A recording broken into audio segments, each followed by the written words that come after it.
Hey guys, Captain Dylan Hubbard here at Hubbard's Marina with another live stream show. That's right, it's Sunday night, y'all, and it's Captain Dylan Hubbard here at Hubbard's Marina. It has been a challenging start to the show tonight, so I appreciate everybody bearing with me as we get rolling. Unfortunately, YouTube is decided to be a little pain in the butt tonight and is not allowing us to stream live whatsoever to YouTube. So no YouTube tonight, guys. I apologize. Super frustrating. I guess when Hurricane Sally came through a little while back, we showed some photos of the damage, and for some reason, somehow, we got a copyright infraction, I guess, from showing someone else's photos or something. I don't know. I don't even know how they found out. Whatever. I screwed up. We had to do like a 90-minute stupid YouTube class to try to get the copyright infraction gone, or they were going to delete our YouTube channel.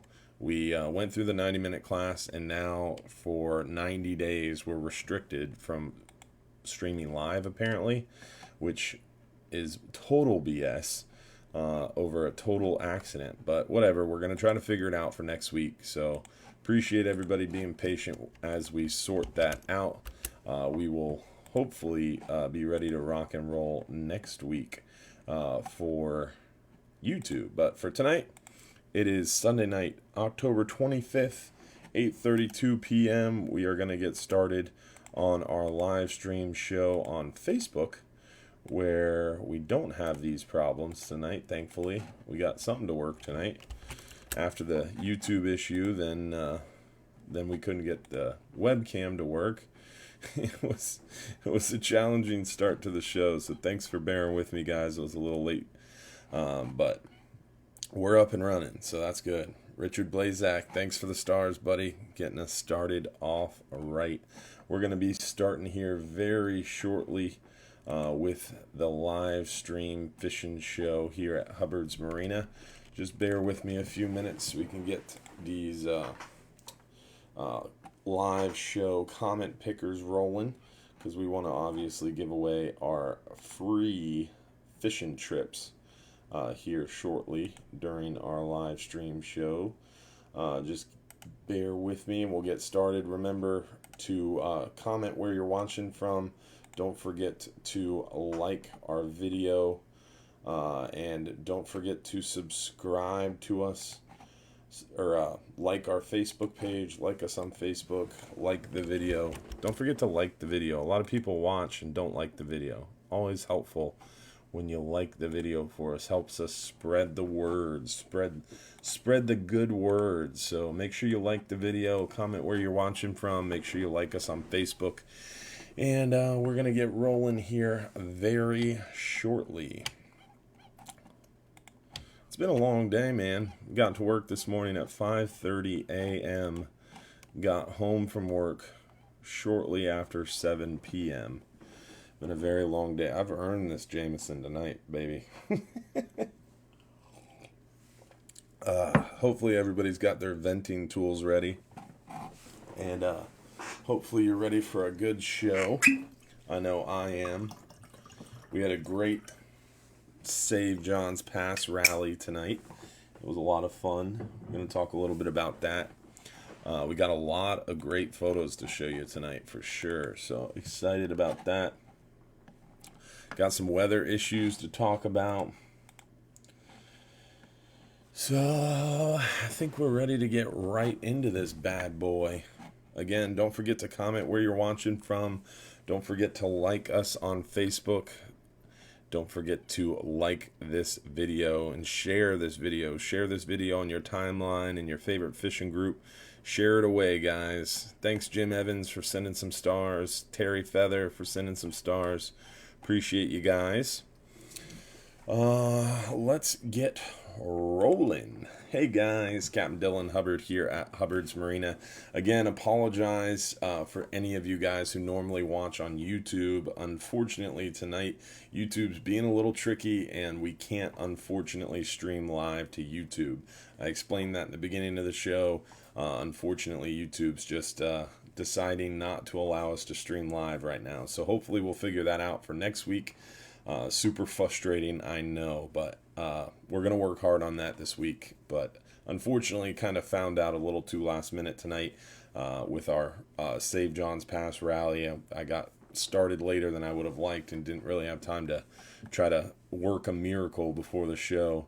The webcam wasn't working, the microphone wasn't working, Facebook was giving me troubles, and then got all sorts situated, and then YouTube said, oh, by the way, you can't stream live tonight. So, or really, it said you can't stream live for the next 90 days. So hopefully we figure that out, because that's crap. Thank you, Estelle Wolfman, Barbara Austin, Delvin Sassnet, and Barry Long for sending stars. And also Brad Wooten.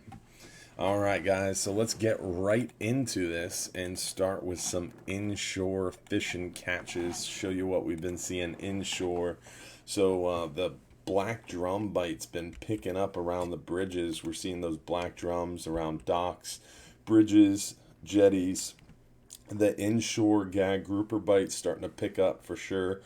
Seeing some of these gag grouper around the Skyway. This one's a keeper from the Skyway Fishing Pier. Nice redfish in Johns Pass. Here's another redfish from a local Bay Area bridge.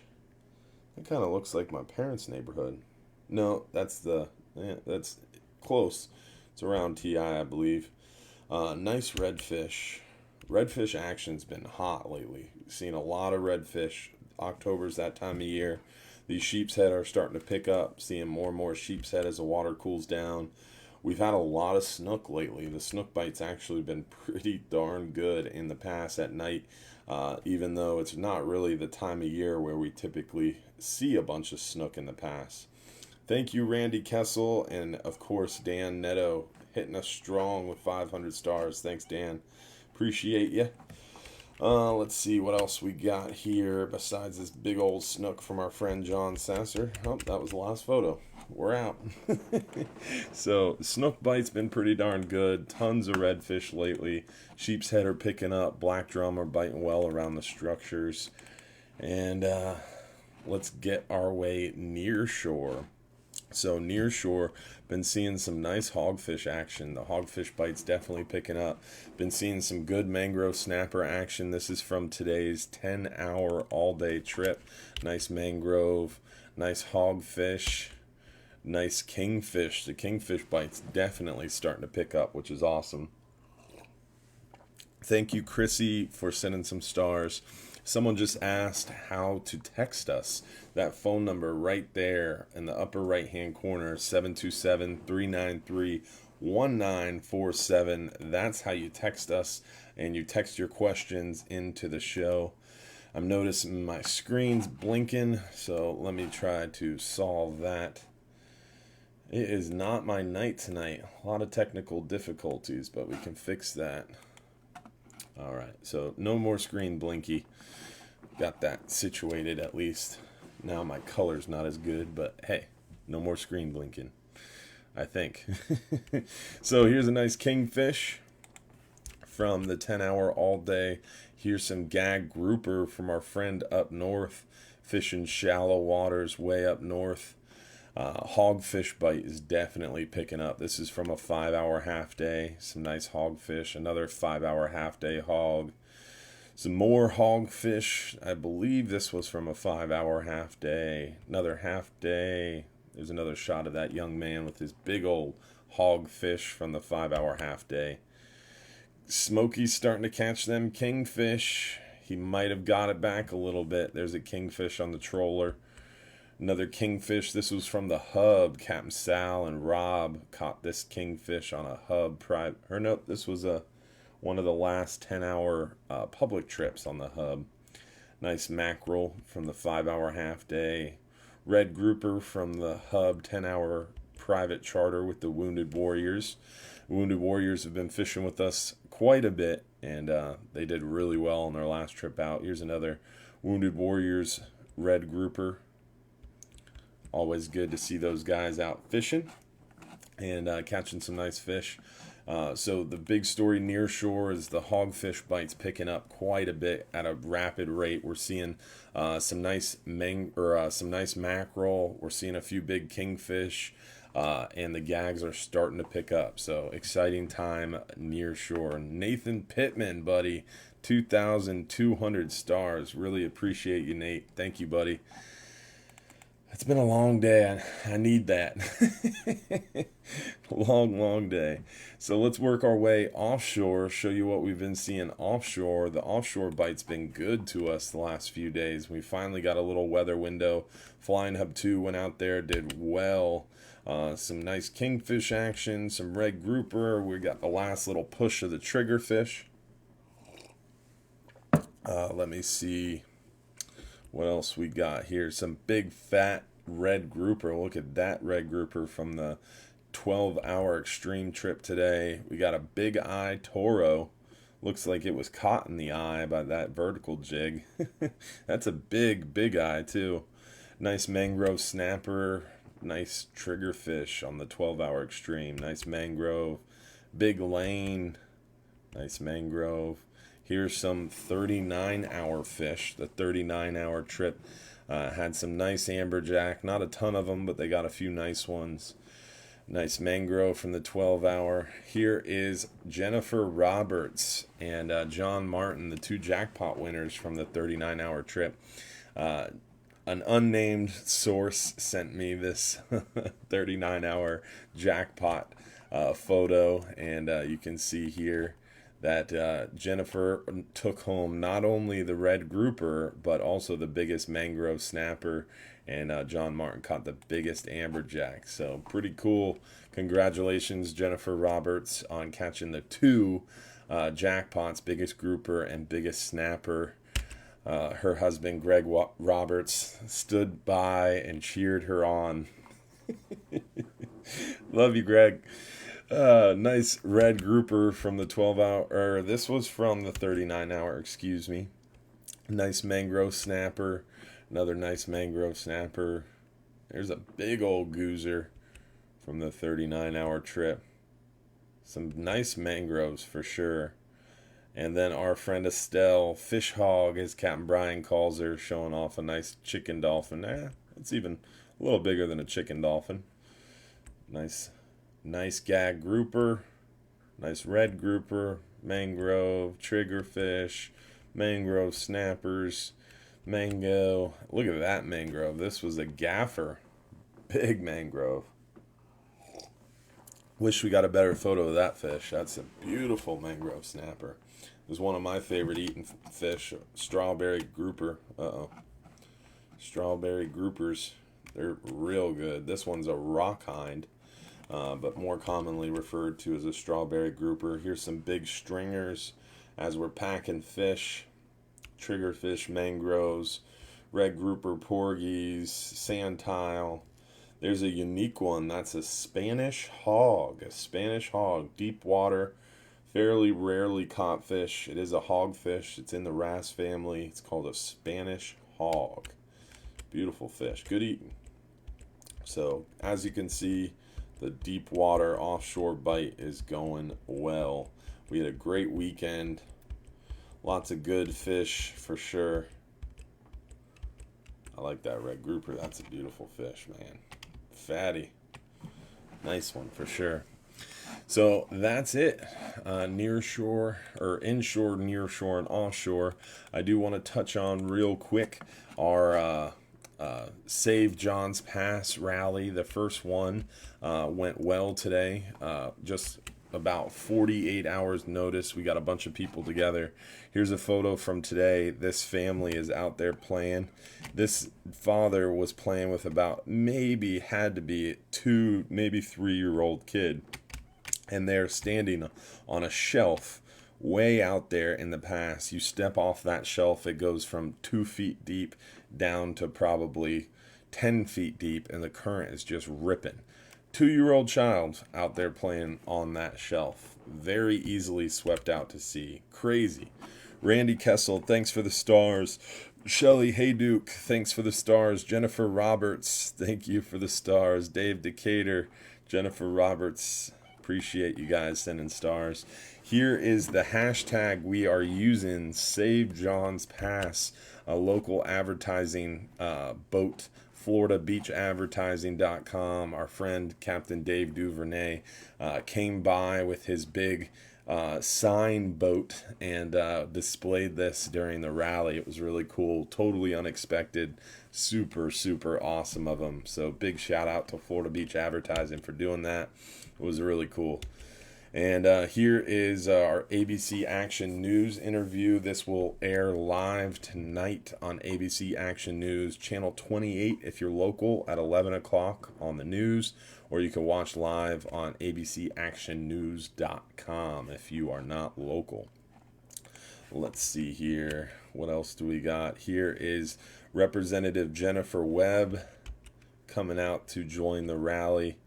We also had Tammy Vasquez, who's running for, here's Tammy over here. She's running for county commission.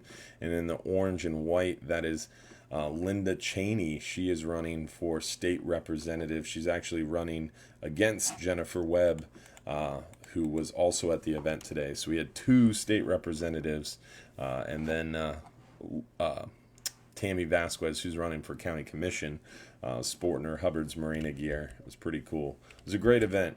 Very short notice. Got a lot of people out there. Got two different news crews. Definitely starting to really raise some awareness. And you can get involved as well by going to SaveJohnsPass.com. So SaveJohnsPass.com. That's where you can find out all the info. But the best resource is SaveJohnsPass.com. But you can just go to our website. If you're on the Hubbard's Marina website, right over here to the right side, you'll see the Save Johns Pass hashtag, which will take you to the same place. And we really need everybody to go here and enter your name, enter your phone number, and email. At least enter your email. Really important, because we're going to take that to the next meeting and say, here's all the people that are interested. We've had over 1,500 people already sign up in just a matter of 4 days.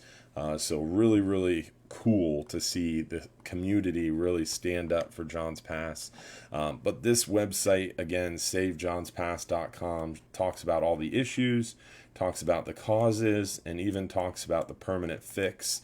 And we even lay out down here a little further the long-term fix and then the short-term fix. So kind of a multifaceted, multi-phase approach to solving this issue in a very affordable, efficient way. So really need everybody to check it out. And really cool time lapse that our internet guru Josh put together with a timeline to kind of explain it. So lots of good information talking about saving the manatees and dolphins. Got a section in there about dredging, and then all the different news stories that have gone on. Look at all that news media coverage. Really cool. So definitely, if you haven't already, check out SaveJohnsPass.com after the show, of course. Need everybody to check it out for sure. And with that, it is time to give away our first free trip of the night. We're going to give away a 5-hour half day for 2 guests. 5-hour half day for 2 guests. Let's see who the lucky winner is of that 5-hour half day trip for 2 people. $130 value goes to Lauren Dakers at 8:49 p.m. So Lauren, you got about 5 minutes to shoot us a text message to that phone number in the upper right hand corner. Shoot us a text message to that phone number with your home address to claim that free trip. And also, guys, if you have a question you want answered live during the show, all you have to do is text us at that number in the upper right hand corner. All right, let's see here. Let's see what kind of questions we have. Calvin Brisker, appreciate the stars, brother. Charles Kem, appreciate the stars. Randy Kessel sending us some more. Thank you guys so much. All right, let's see. What questions do we have? Question for tonight's show: who and when was the Middle Grounds discovered to be the fishery it is? So we are the first, we're the first company to offer long range overnight trips to the Florida Middle Grounds. We started running long range overnight trips in 1967. So 1967 was our first trip to the Florida Middle Grounds. Who discovered the Florida Middle Grounds? I don't know that question answer. That's an interesting question. I don't know who's credited with finding the Florida Middle Grounds, but it had to be before 1967. At least that's the story my family has always told me, and what I'm led to believe. So I don't know. That's a good question, though. Who's credited with finding the Florida Middle Grounds?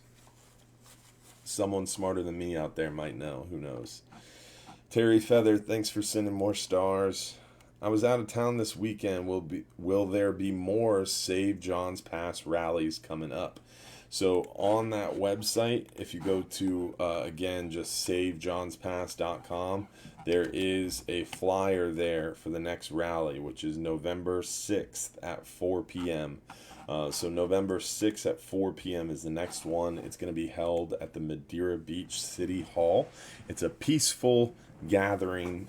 So November 6th, Friday, November 6th at 3 p.m., there's a closed meeting between the city, county, state, FDOT, and DEP, and the Florida Senator Jeff Brandes is going to be there, who called me on my cell phone today from his personal cell phone, which was awesome. Marco Rubio is going to be there. Charlie Crist's office is going to be there. We're going to have a bunch of elected officials there from city, county, state, and even federal levels. So that meeting's going to be powerful. The landowner, Ben Mala, is going to be there. I'm going to be there representing the 40-plus businesses from Johns Pass. We're all going to sit down and hopefully hash out a long-term solution coupled with a short-term fix. And we're going to leave that meeting hopefully with our hands in the air and head held high with a date in mind of when this is going to work itself out. That's my goal, at least. And what I want to happen is I want everybody at that closed meeting to walk out and see a sea of people who support Johns Pass, so they know when they leave that meeting that they have to hold up their end of the bargain. They have to continue fighting for Johns Pass, or these people are going to keep sending them emails. We had a ton of emails go to our elected officials from those of you who reached out. Really appreciate you, and it worked out well. We have a lot of people helping us out, and we've gained a lot of support with the city, county, and now some of the state reps, some of the state senators, even Rubio, who is a senator for the whole state, is pretty cool. So definitely DC people, Tallahassee people, city, county, everybody is really starting to take notice. So we're doing a great job, and it's all thanks to you guys for supporting us. So another rally will be November 6th at 4 p.m. So that way when we leave that meeting, you guys are standing there in the parking lot holding signs, wearing t-shirts. Hopefully we'll be out of the meeting by like 4:30, maybe 5 o'clock at the latest. So you might be hanging out in front of the Madeira Beach City Hall for a while, but it'll be powerful when that meeting exits and all those powerful elected officials walk out and see you guys standing there. It's going to be a very, very cool event, and some news crews will be there as well. So it'll be really cool to see. So hopefully everybody can join us Friday, November 6th around 4 p.m. at Madeira Beach City Hall. Recommendations for hogfish tackle for early December. If a naked ball jig is used, what color and weight? Typically, we use around 1 ounce naked ball jigs on our half-day trip, closer to 2 ounce naked ball jigs on our 10-hour all-day. So deeper water, those 2 ounce naked ball jigs are a good idea. A little shallower water, 1 ounce works fine. 20 to 30 pound fluorocarbon tipped with live shrimp is a great option. You can even use a little bit of squid or shrimp, or squid and shrimp. But if you're targeting hogfish, shrimp's the way to go. Spinning reel, around 4000 series spinning reel with 20, 25, 30 pound braid and about a 15, 20 foot piece of around 20 to 30 pound fluoro. You can use a naked ball jig, you can use a big jig head, or just a knocker rig. Around 1 ounce to 2 ounce is generally the size, though. Will using a three-way swivel with a double snell help you hold bottom for mangroves? I wouldn't. I would typically stick to that fish finder rig with that's a slip lead on your main line, swivel about 4 to 6 foot leader, and a double snell rig. That's my go-to. That helps you catch more mangrove snapper, in my opinion. You could use a mangrove or a three-way swivel and put a drop lead or sash weight on the bottom there, and then run a nice long leader out away from it. That's how they fish on the east coast of Florida for snapper and stuff like that. But I really don't think you need to do that in our area. They're not that leader shy, and our fish bite a little bit more aggressively, a little bit more quickly. So that fish finder rig helps a lot to not miss fish. That three-way swivel rig is going to be a lot harder to feel the bite. You're probably going to lose more bait and lose more fish in the long run, in my opinion. What's the next question? What is your take on the treble hook of the Ropala compared to the Nomad hook? Which one is more effective? The Nomad design trolling lures that we now carry in our shop work really well. The Nomad TTX Minnow, the Nomad Mad Max are great trolling lures. They're really, really cool and they're awesome. We're happy to carry them in our shop now. The Ropala X-Wrap Magnum 30 and 40 are awesome too. We carry those as well. I think the Nomads are a little bit more tough, and I think they troll straighter at greater speeds. But for the speed that we troll on a 39 and 44 hour, a Ropala X-Wrap or Nomad DTX, virtually the same. Now the Nomad DTX run a little bigger and they have bigger J hooks. Now, what I've found and what will concur on is those Nomad lures hooks do tend to pull a little bit easier out of the fish because they're not treble hooks. So you have to kind of, once you get them hooked, you kind of back down the drag a little bit. So they're a little different. I mean, I think the Nomads are going to get you more bites. The Ropala, once you hook them, are generally going to stay hooked a little better because of the trebles. That's my take on it for sure. Do you ever stumble upon Goliath Grouper while fishing? Yes, 100%. We catch a lot of Goliath Grouper on accident, and we target them on our shark trips. And if you want to do a private charter for them, we can easily go out there and get you some Goliaths.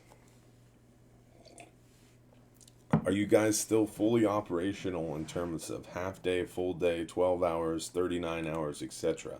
Yes, we are fully operational despite the sand costing us hundreds of thousands of dollars over the last 30 years. We're still operational. The sand has not shut us down, but it is costing us a lot of money. Just today we had to replace the impeller shaft on the Friendly again, on the port side again.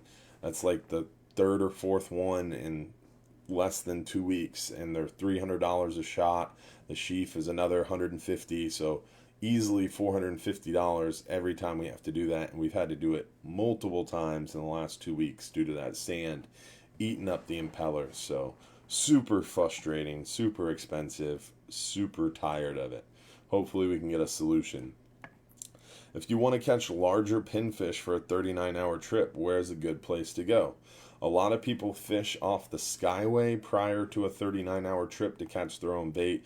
But honestly, in my experience, a lot of the guys and gals who go out there and catch bait for the 39-hour are as private and secretive as about their bait fishing spots as we are about our fishing spots offshore. So it's a little difficult to get a straight answer out of people, but local seawalls, local bridges, the Skyway Fishing Pier, all great areas to find some nice pinfish before a long range trip. But ultimately, it really the fish that we, or the bait that we catch the biggest grouper on, the biggest amberjack on, are generally the fish that we catch offshore while fishing, like those big porgies. Some people will go out on a 5-hour half day before a 39-hour and go catch some grunts, big squirrelfish, stuff like that. Blue runners, all great options. Heather Marie, thanks for sending some stars. Appreciate you. Let's see. What's the next question? How do we win trips? So you win trips by commenting one time on the Hubbard's Marina Facebook stream. What do you that enters you to win, and then when we do a drawing, if you're picked as the lucky winner, you do have to text us at that phone number above with your full home address to claim the free trip. What are you catching on the 10-hour trips normally? Normally we catch red grouper, maybe some mangrove snapper, lane snapper, porgies, hogfish. This time of year you have a chance at mackerel, kingfish. You never know. But we generally target this time of year on a 10-hour trip gag grouper, red grouper, mangroves, hogfish, lanes, and then we catch always a bunch of what we call gray snapper, also known as a white grunt, or Key West grunts. Let's see. One thing I did want to mention we need to talk about a little bit is the weather. Unfortunately, we have some weather coming in with this midweek time. So one thing I want to touch on real fast before we get further into the questions is weather. So under fishing trips on our homepage, you can scroll down and find the weather links page. One of my favorite weather links is all the way at the bottom of the weather links page, the ultimate storm forecast. That's spaghettimodels.com. This is a big problem for us this week is, I think it's, did it say? No, it's still a tropical storm for now, but it's supposed to become a hurricane here shortly. Tropical storm Zeta. Zeta, we're in the Greek alphabet, for goodness sakes.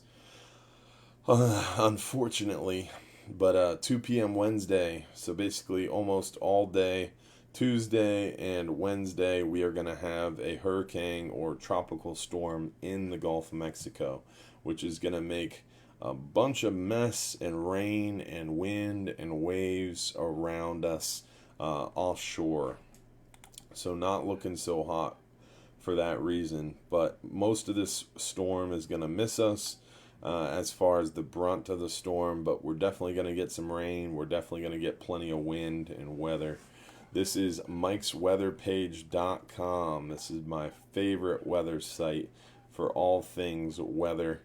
Definitely a great location if you haven't checked it out yet. And if you haven't watched one of Mike's live videos, you're definitely missing out. He is very intelligent when it comes to weather, and entertaining too. Nick Nieves with 500 stars. Appreciate you, buddy. Christine Srock, 200 stars. Thank you so much. Let's see. Want to also mention on our Weather Links page, if you go to the top of the Weather Links page, you can see that wind finder forecast. So for our 5-hour half day trips, tomorrow doesn't look too bad. It looks 1.5, 2 foot.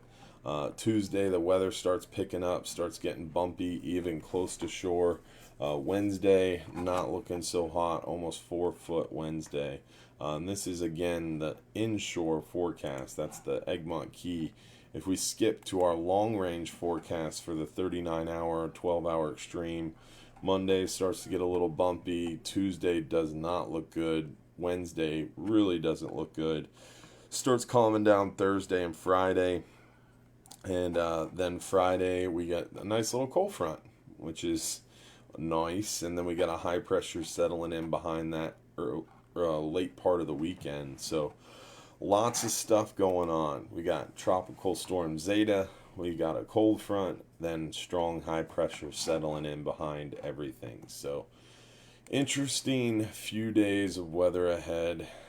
Luckily, we had a little break, little reprieve from the weather, but that reprieve seems to be winding down, unfortunately. Let's get back into these questions.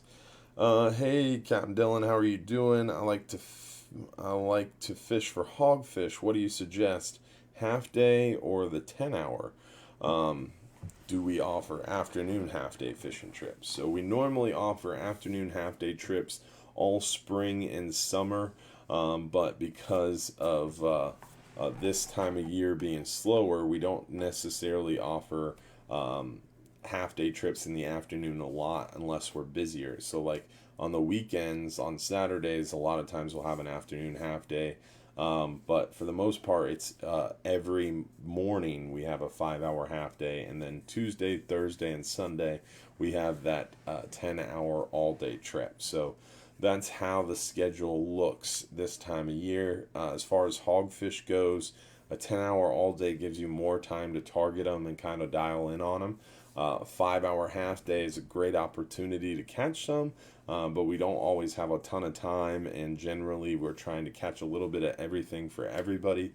So drifting is more common on a 5-hour half day when the weather is good, which isn't the best method for hogfish. Whereas the 10-hour all day, we're more anchor fishing, which is the best way to catch hogfish. So 10-hour, you're going to be able to dial in on them better and more guaranteed anchor fishing. 5-hour half day, you're going to do some more drifting unless it's a little breezy. Then we're going to anchor fish, and you just don't have as much time to dial in. So Jim Evans, Nick Neves, gotta learn how to pronounce your name, buddy. I apologize. Neves, I think. Appreciate all the stars, my man. Let's see what other questions we have. If trolling on a 39-hour, can you freeline the X-Wrap mags, or should they be run with a Dipsy or a planer? You just, with trolling an X-Wrap Magnum, Nomad DTX, Nomad Mad Max, just straight line to lure. You don't need a planer or a Dipsy. We don't use Dipsy divers down here. That's a northern thing. We use typically just planers. Or trolling leads in our area. But the Dipsies are a unique idea for sure. Planer boards. Both up north things, planer boards and Dipsies. We don't really use those here, but I bet they would work. I bet a Dipsy diver would work really well with a mackerel spoon, but no one really uses them. Someone said, Big Sexy looks good, even a little washed out. Thank you. I guess the color brings out my eyes. Thanks. Being new to the area, do you know of seminars for the new Florida fishermen? Pliers, Gears X. Did manage some snapper with Frank as my captain on my birthday. So if you're new to deep sea fishing, one of the best things to do is definitely check out our fishing tips and tricks page on our website. Go to hubbardsmarina.com, click fishing trips, click, I believe it's called, I don't know. Let's not talk about it. Let's show you. On our website, hubbardsmarina.com, under fishing trips, scroll down, fishing video links, and then go to fishing tips and tricks. So the fishing tips and tricks page is going to have a lot of tips, very short, fairly short videos on some tips. Then there's a big section about rigging live bait, tying knots, general tips about weather, about tackle, how to cook your fish, and then some inshore tips as well. So that's a good place to start. And then under fishing trips, and then again fishing video links, you can go to our Bass Pro Fishing Seminars, which is going to have a lot of our Bass Pro Shop seminars with plenty of information on all of our near shore and offshore fishing tips, tricks, and more right there on our website. And then you can always look up, again, under the fishing video links, past live Q&A shows. So these are all free tips and tricks. There's 6 pages of live shows. Holy moly. We did a lot of live shows. So a lot of good stuff there on the website for you to start picking up. But the best option as well is think about joining Salt Strong. Salt Strong is really, really cool. If you go to saltstrong.com/Hubbard, it's going to give you a deal where you get our 3 courses that we filmed with Salt Strong, and it's going to give you a year membership in their club, all for one low price. So it's basically buy 4 or buy 3 get 1 free. Buy 1 get 3 free. It's been a long day. But yeah, great option there. If you go to saltstrong.com/Hubbard, that will show you that great deal, which is honestly, as a new fisherman, Salt Strong is a great place to go. We have a lot of free videos on our website, but Salt Strong has thousands. It's crazy. How can I get the bait that I ordered for a 39-hour fishing trip? And I went on a 10-hour. I was supposed to have 4 dozen, and it wasn't quite 4 dozen. So pin fishing is fishing. So if you order bait for a trip, 9 out of 10 times we're going to have the bait that you ordered. But it is fishing. Sometimes things happen. Like, for example, on this last overnight trip, we had all the bait we needed, and on the ride in, the bait boat had a pump fail, and like 20 dozen pinfish died. So we were a little short, had to cut people back a little bit. Sometimes on the 10-hour, some pinfish die overnight, or a tank gets plugged and it overflows and kills some bait, or just fishing was hard and we didn't catch as many as we had all on order. You never know.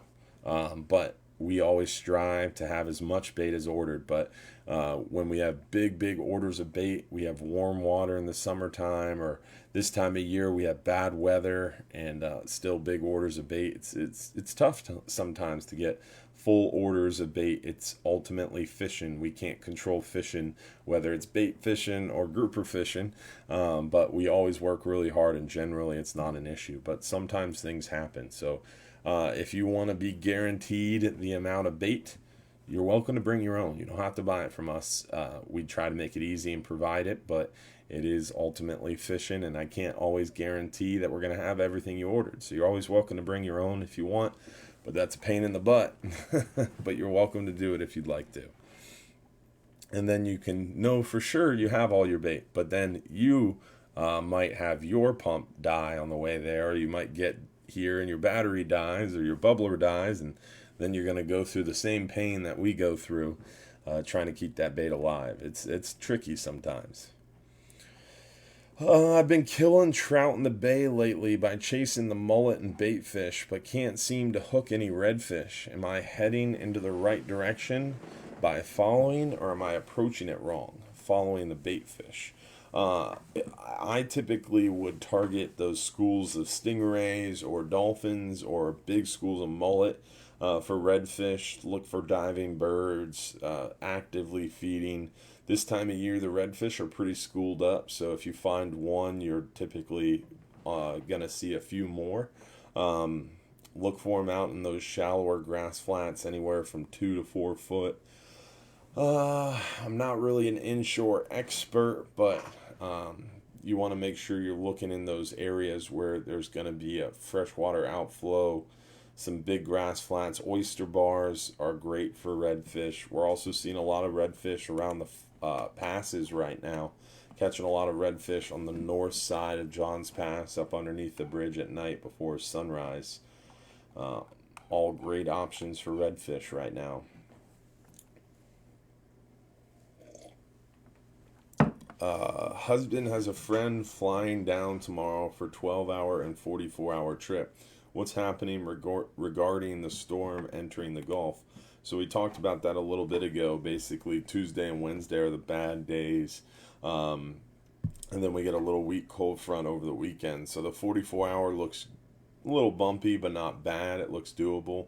The midweek 39-hour, and I would say definitely the Wednesday 12-hour extreme, both don't look so hot. Tomorrow morning we'll be making a final call on the 39-hour. Probably by tomorrow midday we'll make a final call on the 12-hour extreme. But if it looks anything like it did today for Tuesday, Wednesday, I would assume we're going to have to cancel both those trips. But a lot can happen, and things can change. But all I'm seeing is strengthening and a more solid path right towards the middle northern Gulf around Louisiana, Alabama, which means we're going to see a lot of that weather. So we shall see what it says in the morning.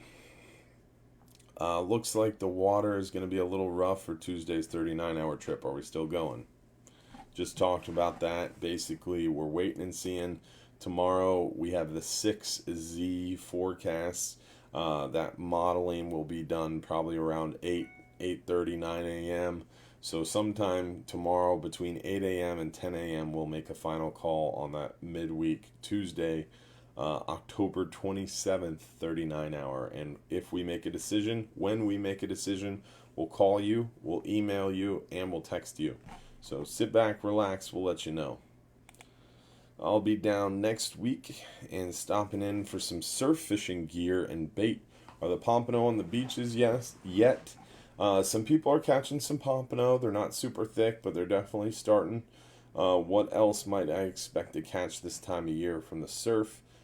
Sheep's head are starting to show up. We've got the redfish bite going pretty good. There's still some snook around, so you never know. Let's see here. I think it's time to do another free trip. Let's see who won a 10-hour all day for 2 guests. That is a $218 value to Pete and his wife Christine. Pete came out today for the Save Johns Pass rally. That was cool seeing you and your wife, Pete. Appreciate you guys. And they were on a 10-hour trip today, too. So they just won another 10-hour all day for 2 people. So we shall see you soon. Remember, if you're picked as a lucky winner, you got to text that phone number in about 5 minutes to claim your free trip. How have the pinfish you guys sell been, big or small? Again, it's fishing, not catching. So generally this time of year with gag grouper and amberjack, we're going for the biggest possible baits. On the last 39-hour trip, they were pretty big. They were probably every bit of between maybe 4.5, 5 inches to around 6 to 7 inches. They were pretty good sized trap bait. Remember, we're pinfish trapping, so you don't always get the real big ones. But we've been doing pretty good. Let's see here. What other questions do we have? What is the best time next month to get on the 39-hour, the full moon or the regular one? So the 39 hours, all great options. We just typically label the 39-hour closest to the full moon because people really like fishing the full moon, and they believe it's better fishing, just like a lot of people believe the stern of the boat is the best fishing. So I just label it because it typically sells better. So it is a more full trip. New moon sometimes has better fishing. Sometimes the full moon has better fishing.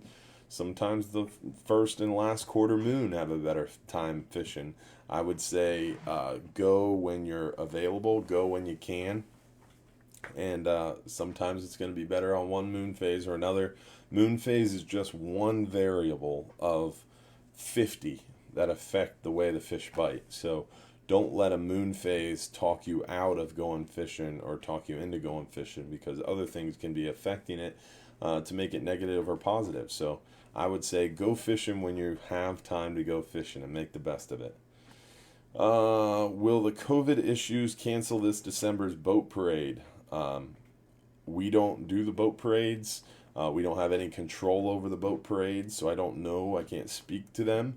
But the Christmas boat parades are on schedule, and they are already built in our system, and you can already book them. So Treasure Island has theirs scheduled. Madeira Beach has theirs scheduled. So you should, because they scheduled them, I would imagine they're going to do them. I'm going to have to look up my calendar. I think, yep, I was right. So Treasure Island's lighted boat parade is Saturday, December 5th. And Madeira Beach's lighted boat parade is Saturday, December 12th. Our Regulars Club Christmas party will be Saturday, December 12th, and Sunday, December 20th. Hubbard's Marina is going to close early that day because that is our employee Christmas party day, which reminds me I need to cancel the 10-hour that day. I'm going to do that right now while I got it open. I always forget that every year, and then last minute I got to scramble and cancel trip. So December 20th, employee Christmas party. Canceled due to Christmas party. I didn't forget this year. Thanks for reminding me. All right. Let's see what the next question is. Do you guys still do the long-range Pulley ridge trip on the Go Fast boat? We do not have a boat fast enough to reach Pulley Ridge in a day. Absolutely would be awesome. That'd be like a 100-mile-an-hour boat. Pulley Ridge is way, way down south. We've done that on a 72-hour trip when we used to have those on the Florida Fishermen. But we don't do anything like that anymore. We don't go down to the Keys. We used to do a Tortugas trip on the Florida when I was younger. But we don't do anything larger than 44-hour trips. With Gators closing, any interest in that property? That has been a common question coming up. So Gators is only one business on a very large piece of property. That piece of property spans that whole peninsula. There's also a boat dealership. There's Freedom Boat Club. There's Johns Pass Marina. There's a fuel dock. There's a bait shop. There's multiple businesses on this big peninsula, this big piece of property. And Gators is one business on that piece of property that leased the property to operate the restaurant. So the Rice family owned that whole peninsula. They recently sold it, like within the past 10 years, to a new owner. So that piece of property is absolutely 100% not for sale, at least to my knowledge. So a lot of people are like, oh, Gators are closing, you can buy that, you can move over there. That's not an option. It's not for sale. Now that business, that building, I'm sure they're either going to try to sell the business or lease the space to another restaurant or another business. But it's not something that you can come in and be like, I'm going to buy Gators. That's not how it works, unfortunately. But I would be very interested in getting more dock space over there. We already rent 3 docks over at Gators for the Hub, the Flying Hub 2, and we had the Dolphin boat over there too. So we have a lot of communication and relationship built over at Gators. But Johns Pass is our home. We don't want to leave Johns Pass, and we will leave Johns Pass if we can't get this situation solved with the sand. But I'm not going down without a big fight. So we'll see how that goes. Is tuna star to show up was a good bait? That's literally what this says. Is tuna star to show up was a good bait? No idea what that means. Had to read it 3 times to figure it out myself, but it is not a question I could answer. Eddie Jones said, what's going on with the pass? If you're interested, go to SaveJohnsPass.com. SaveJohnsPass.com has the information about what's going on, what caused it, how to fix it, all about dredging, all about saving the manatees. It's got all the news stories. There's literally like 8 news stories there. So if you want to know what's going on with the pass, go to SaveJohnsPass.com. Enter your email. Join the movement. It's a movement, people. Be a part of it. Don't get left out. I asked the question last show, but never heard my question answered. I want to schedule a trip with you guys, but was wanting to know what kind of reels you guys rent. We answered your question last week live during the show, but I'll answer it again. So we answer rent the Bass Pro Shops offshore angler Seafire reels.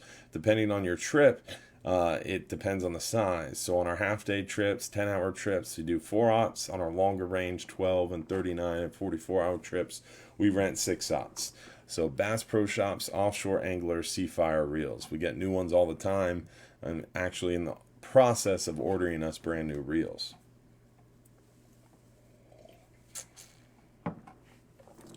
Let's see here.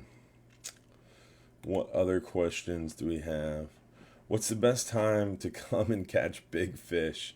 It depends on what your definition is of big fish and what you want to catch. I mean, the seasons really dictate things. So if you want to catch red snapper, the summertime, June or July is best. You want to catch gag grouper, the wintertime around October, November, December is best. Red grouper typically bite well in the spring and through the summer. Triggerfish is only open for a very short time around March, April, and early May. So it really depends on you and what you want to catch in the seasons. That's going to dictate when the best time is to come out fishing for big fish. What's hitting the third week of November? On the 39-hour before Thanksgiving, we'd be targeting gag grouper for sure. Around Thanksgiving, they really start to bite even better. So gag grouper, red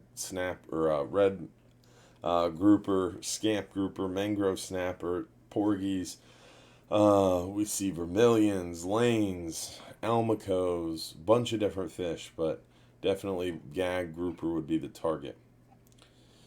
What are your thoughts on proper fish handling before freezing? I don't think you want to know my thoughts on that. I would say don't freeze your fish. I would say try to utilize what you can fresh and go fishing a lot so you don't have to freeze fish. Give away the extra or just catch and release. The rest of that question is, some people claim tap water affects the taste of the fish, so would you use distilled water if they need to be rinsed off? Just wondering if there's any truth to it. I have never ever heard that myself. I bring my fish home. I have shipped fish to friends, and I've frozen fish for that reason. So most of the time when I freeze fish, the best way to do it is pack it in a food saver, that's the word, vacuum sealer. So what I would do is I'd take fillet the fish, debone the fish, and then rinse it off a little bit. You want to leave a little bit of fish slime on there. You don't fully ever rinse off the fish unless you're about to cook it. So you just barely rinse down the fish so it doesn't smell super strong. But you don't want to wipe that slime totally off. The little bit of slime covering actually helps preserve the fish. I use tap water. I want to say, like a normal person, I don't think anybody that I know of uses distilled water over tap water. That is an interesting idea that I've never heard of. So I don't think there's any truth to it to my knowledge. But I would just rinse them off a little bit with tap water and then put them in a food saver bag and use a vacuum sealer. And then label it with what kind of fish it is, what date it is, and freeze that sucker. Food saver bags definitely going to be your best bet. And Don's Dock, right down the way from us, they offer to pack and ship your fish. So if you don't have the ability to catch fish often, you don't live in Florida, you're traveling from up north or whatever, definitely would recommend Don's Dock. Wild seafood, you can bring your fish down there. They'll pack it in they'll pack it in food saver bags and get it all set up for you and mail it to your house if you need it, or you can just pick it up in food saver bags after they freeze it for you. Have you thought about enlisting volunteers to help keep boats rolling, moving sand, whatever is needed? We've thought about that. Appreciate all the offers. The biggest thing we need your help to do, guys, is by going to SaveJohnsPass.com, read up a little bit, share the heck out of it, spread it to as many people as you can, and have as many people as you can enter their name, email, and phone number. Because I'm going to go to those city, county, and state meetings and print out a document and say, these are the people that want you to fix this problem. The more names I have on that list, the more powerful that list is.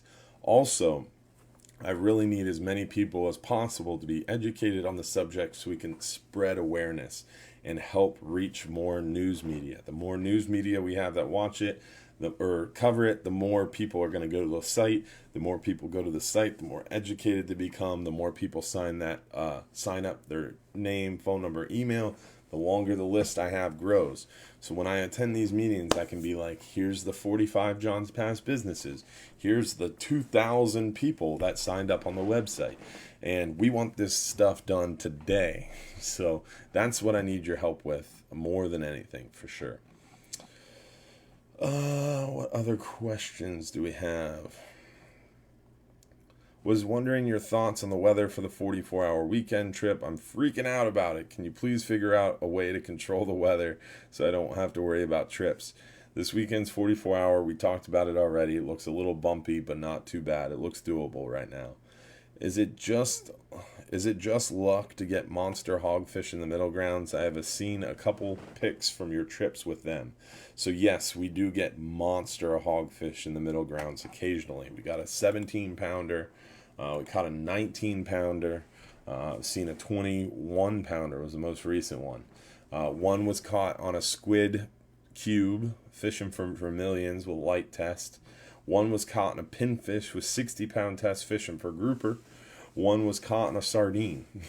So the three biggest hogfish that I've seen recently were caught probably a year or so apart on a 39-hour, completely randomly, completely luck of the draw, completely different baits and tackle. So to say I'm going out on a 39-hour trip and targeting hogfish, it would be very, very hard to do. Almost impossible. What's Little Jack going to be for Halloween this year? So my wife has gone back and forth with a few ideas. I really want to be Joe Exotic because I want to wear a mullet and flannel, and my wife dresses up like a tiger and we make him our little bear cub. My wife also wanted us to be The Office. I think I was supposed to be Dwight and he was supposed to be Michael. We've gone back and forth with a few different options and ideas. I liked the guy from Austin Powers, Dr. Evil, where he's got the mini-me strapped to his chest. I wanted to do that. I don't know. We haven't decided yet, to answer the question, what Jack's going to be for Halloween. There's a few options out there, but whatever costume we pick and decide on, you guys are going to see it. So definitely going to be awesome. Are you going to cancel Tuesday's 39-hour? When will you know? Tomorrow. After the 6 Z models are finished running. So probably around 8 to 10 a.m. Are the Tuesday people in jeopardy of being canceled by weather? Tomorrow, between 8 and 10 a.m., we will let you know. Can you use a casting spoon for trolling? You can. They work well for trolling. Those little squid spoons work real well for trolling. So is the 39-hour canceled Tuesday? Literally 3 out of the last 4 questions. So we'll know tomorrow between 8 and 10 a.m. Hey, Captain, what are the stars for? The stars are a way for you to send your support on Facebook. So if you're watching on Facebook, you can choose to send those stars, and it's a way of sending us basically support. I use it to buy lots of Jameson and other live show necessities, like the software that screwed me tonight, why we can't share on YouTube. But the stars are just a way of showing support on Facebook. Appreciate everybody who sent stars tonight. Let's see what other questions.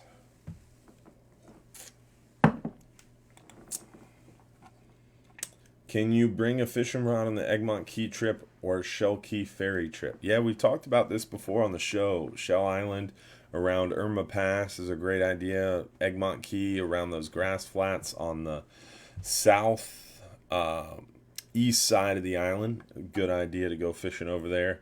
And you can bring a fishing rod to both Egmont Key or Shell Key.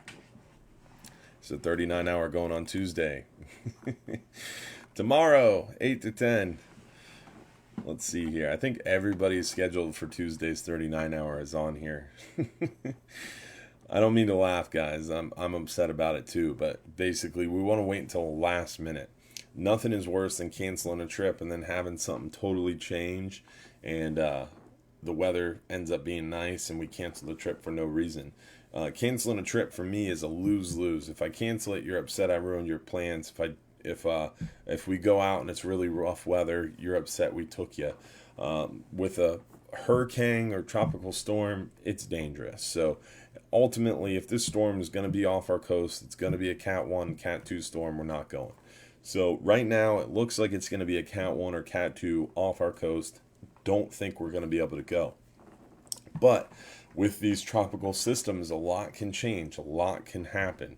This eye could shift. We could have a eye wall replacement, and it could walk 30 miles to the east, and all of a sudden tomorrow morning we wake up and the weather model has a totally different track for the NHC. So waiting until tomorrow's 6Z forecast, waiting for the modeling to complete, that will basically give us the best idea as far in advance as possible, because I don't want to wait till last minute, even though I want to, but probably not too much is going to change between tomorrow morning and that 39-hour trip Tuesday. So please wait until tomorrow morning between 8 and 10 a.m.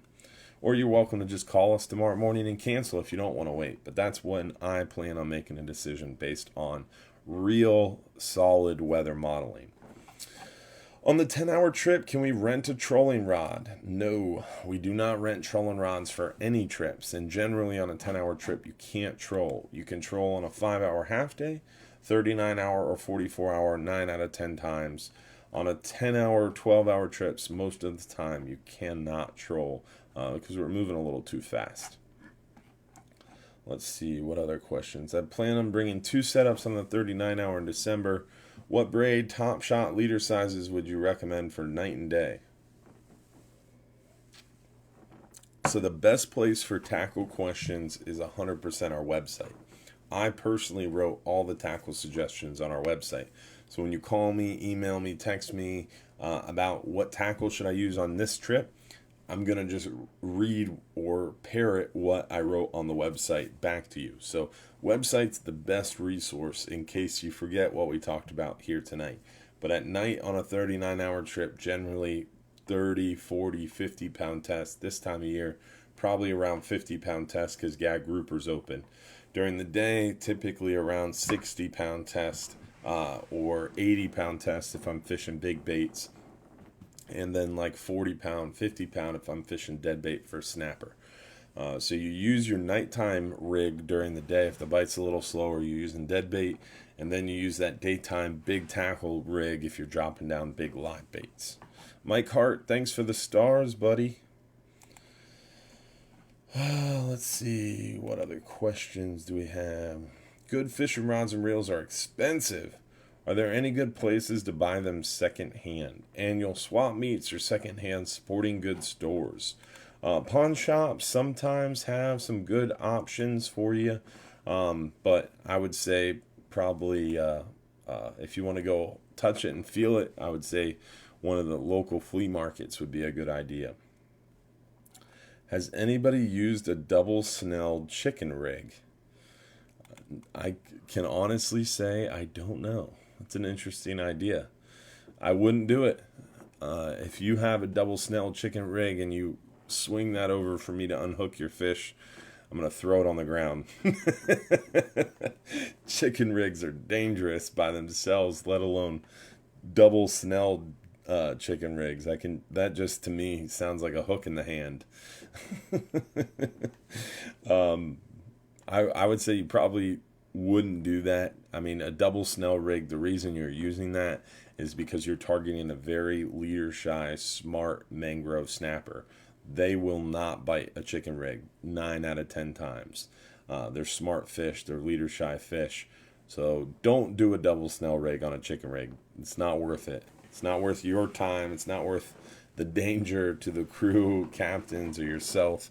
I would say stick to either a chicken rig or do a double snell rig to catch a good quality mangrove snapper. But an interesting idea. I like where your head's at there. Very long. Thanks for the stars. Randy Kessel, thanks for the stars. Lynn Collins, thanks for the stars. Mike Hart, thank you, buddy. What other questions we have? Can you take your own boat to Shell Key to camp, or do we have to go on your ferry boat? You can 100% take your own boat out to Shell Key to camp.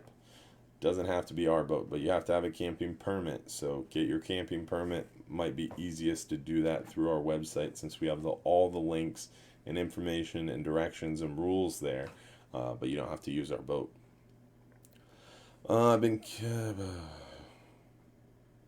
What is the best way to rig a drop live bait without having a helicopter on the way down? On our fishing tips and tricks page, we talk a little bit about that, but that essentially has to do with making sure your bait is hooked properly, hydrodynamically, and as straight as possible. As long as it's hooked straight as possible in a hydrodynamic fashion, you should be fine. Skinnier piece of bait pointing towards the lead.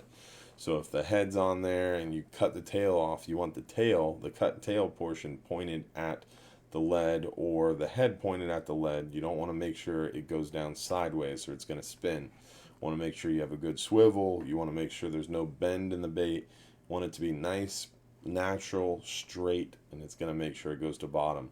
If you're using braid, you got to use a top shot. It's going to save you a lot of headache. Is it important to have a monofilament leader or braid for inshore fishing, bays versus intercoastal? You always want to have a monofilament leader. Either inshore, nearshore, offshore, always have a monofilament leader. Braid straight to your hook or straight to your lure, you're just not going to catch as many fish, period. What is the cruising speed of the 39 hours? Suitable for a number 1 to 3 planer? 100%. We typically troll 7 to 9 knots. Normally use 1 or number 2 planers. Nothing more than a number 2 unless you got a big reel and you're ready to rock and roll. Looks like we've answered all our questions tonight. Didn't have a ton of them. We started early in the questions, and I really tried to rip through them tonight, so we got through a little bit of everything. And I'm super tired. Appreciate everybody tuning in tonight. Oh, one more question came in. It is the Flying Hub 2. How fast is it? The Flying Hub 2 cruises at about 30 to 33 knots, depending on weather. Close to around 40 miles an hour, just a little bit shy, depending again on the weather. All right, with that, let's give away a 39-hour trip. But before we do that, let's make sure I didn't forget anything. We talked about the weather. Looks a little crappy there Tuesday, Wednesday, and Thursday. Worst day is definitely Wednesday. We've got our new Nomad design lures in the shop. Hopefully you get a chance to check those out. Hopefully you've been to SaveJohnsPass.com and entered your name, email, and phone number. If you haven't been to SaveJohnsPass.com, do it. Use the hashtag SaveJohnsPass. Please help us spread the word, guys. We'll see you November 6th at 4 p.m. for the next Save Johns Pass rally. Don't forget to join our supporters group. We've got a great group of supporters. You get exclusive content. You get exclusive live shows or live videos. You get behind-the-scenes content. You get a lot of cool stuff in the supporters group. You can become a supporter right at the top of our Facebook page, or by clicking that little thing that says Become a Supporter in the video, in the bottom of the video. Highly recommend it. Become a supporter today. It's a lot of fun. We have a lot more fun in that page, a lot more relaxed, a lot more behind the scenes stuff. So check it out for sure. And I think that's about it. So let's give away a free 39-hour trip and see who won a 39-hour trip for one person. 39-hour trip for one person. See who the lucky winner is tonight. Drum roll, please. David Munoz from Lakeland, Florida. David, if you got picked as the lucky winner, make sure you text us at that phone number in the upper right-hand corner within about 5 minutes to claim your free trip. Again, go to savejohnspass.com, enter your name, phone number, email, pass it around to your friends, share the crap out of it. Remember, if you're too busy to go fishing, you're just too darn busy. We'll see you next week. And I got to reach out to some of you guys. I had a request to do a women's fishing experience live show. So we're gonna set that up hopefully for one of these weeks coming up, once we figure out these YouTube issues, where we're going to have a panel of our more famous and more regular lady anglers on. We talked to Jennifer Roberts, Estelle. I need to talk to Christine Fernandez, maybe Bonnie Korniak, some of our lady anglers who go fishing a lot, and we're going to talk about a lady's experience, Hubbard's Marina, deep sea fishing through the lady perception. So excited about that for sure. It's going to be a lot of fun. So stay tuned for that. We'll try to have some other great guests on the show. And don't forget, if you're too busy to go fishing, you're just too busy, don't forget to check out savejohnspass.com. And I'm going to bed. See y'all. See you next week. It's been a long day.